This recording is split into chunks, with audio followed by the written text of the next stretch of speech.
I would like to share my ideas about organs of speech.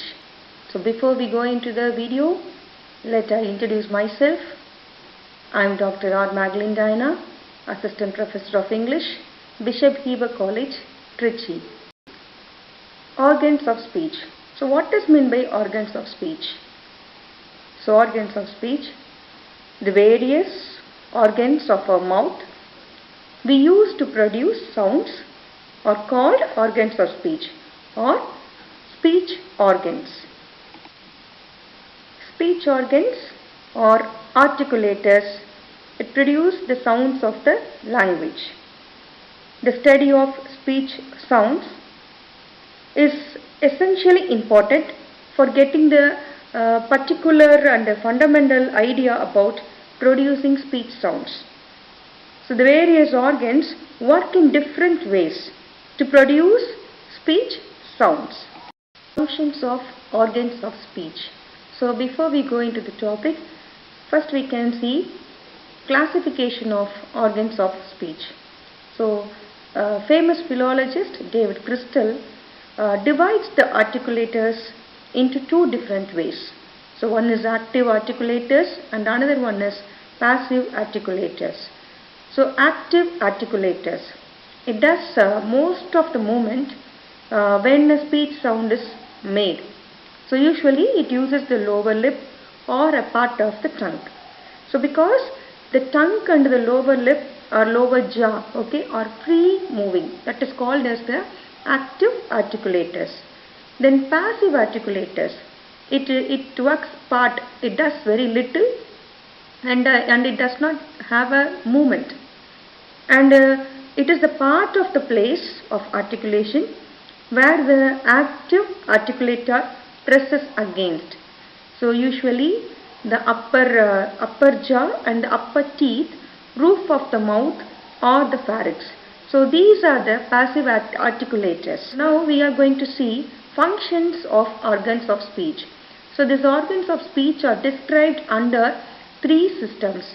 So first one is the respiratory system, the second one is the phonatory system, the third one is articulatory system. The respiratory system, it comprises the lungs, the muscles of the chest and the windpipe. The role of the respiratory system is to producing the speech sounds. How? The out of the flowing air steam initiated by the lungs, and it is used for speech protection. The lungs, it performs the action of breathing or respiration. It is inhalation or exhalation. So the airflow is by far the most vital requirement for producing speech sound. All speech sounds are made with some movement of air. The lungs provide the energy source for the airflow. The lungs are the spongy respiratory organs. So it was situated inside the rib cage. They expand and contract as we breathe in the air, as we breathe in and out air. The amount of air accumulated inside our lungs, it controls the pressure of the airflow.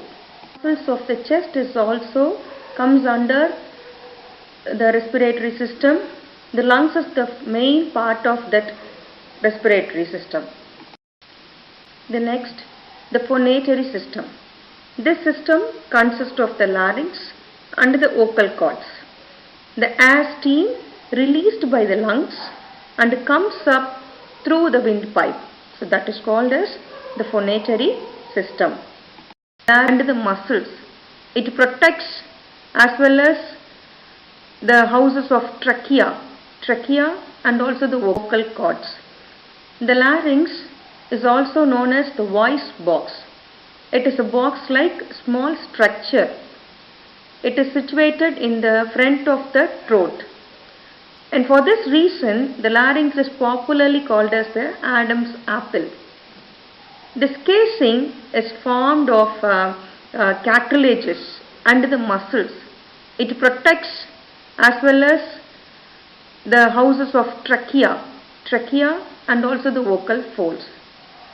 The vocal folds, the vocal cords, are like a pair of lips placed horizontally from front to back. They are joined in the front, but it can be separated at the back. So this is called as the vocal cords and also the larynx. Articulatory system. This system refers to the vocal tracts through which the air stream ends at the mouth or nose before it escapes into the atmosphere. So pharynx, soft palate, hard palate, teeth ridge, tongue, lips, then glottis, etc. So these speech organs make the articulatory system together. The lips. The lips is also plays an important role in the matter of articulation. They can be pressed together and brought into contact with the teeth. The consonant sounds which are articulated by touching two lips each other are called bilabial sounds. So for example, p and b are bilabial sounds in English, whereas the sounds which are produced with the lip to tip teeth contact are called labiodental sounds. So another important thing about these lips that they can take different shapes and positions. Therefore, lip rounding is considered as a major criterion for describing the vowel sounds. The lips may have the following positions also. Many positions are there. Rounded, spread, neutral. So rounded, when we pronounce a vowel, our lips can be rounded, a position where the corners of the lips brought towards each other and the lips are pushed forward. So the resulting vowel from this position is a rounded one. And then spread. The lips can be spread. In this position, the lips are moved away from each other. That is when we smile. For example, in English, E sound, it is a long vowel. So with slightly spread lips, the last one is neutral. Lips can be neutral. The position of the lips are not noticeably rounded or spread. So you can use this neutral lips in the vowel sound. It is in a long vowel sound. The teeth. The teeth is also very much helpful in producing various speech sounds. The sounds which are made with the tongue touching the teeth are called the dental sounds. So the examples are the sounds. So certain sounds are produced with the help of the teeth. Alveolar ridge or the teeth ridge. So the alveolar ridge is situated immediately after the upper front teeth. So it is located just behind the upper front teeth, and the consonantal sounds like t, d sounds are produced here. For your information, I gave some examples to you, so you can find out the examples for your better understanding. The hard palate is the concave part of the roof of the mouth. So it is situated on the middle part of the roof. It is a hard bony surface of the roof of the mouth. So immediately after the alveolar ridge. So it is not movable one. The soft palate. The lower part of the roof of the mouth is called soft palate. So when it is lowered, the air stream from the lungs has access to the nasal cavity. So when it is raised, the passage of the nasal cavity is blocked. For example, k and g. The tongue. The tongue is an important organ of speech. It is divided into four parts: the tip, the blade, the front and the back. The number of vowels is produced with the help of the tongue. So the tip of the tongue helps to produce some consonant sounds, that is t, d, j, etc. So for these sounds we need the help of the tongue. The blade of the tongue helps to produce some sounds, that is sh, j, f. So for these sounds we need the blade of the tongue. The next one is the front of the tongue. It helps to produce the palatal sounds, j, and the back of the tongue helps to produce k, g sounds. So the tongue is the important organ of a speech, right? The pharynx is like a tube which begins just above the larynx. It is about 7 cm long in women and about 8 cm in men. And at its the top end, it is divided into two. One part being the back of the mouth and the other being the beginning of the way through the nasal cavity. Glottis.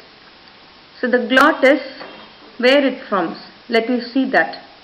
The vocal folds are like a pair of lips placed horizontally from front to back.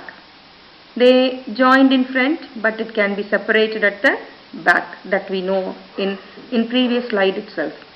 The opening gap, the opening between them is called the glottis.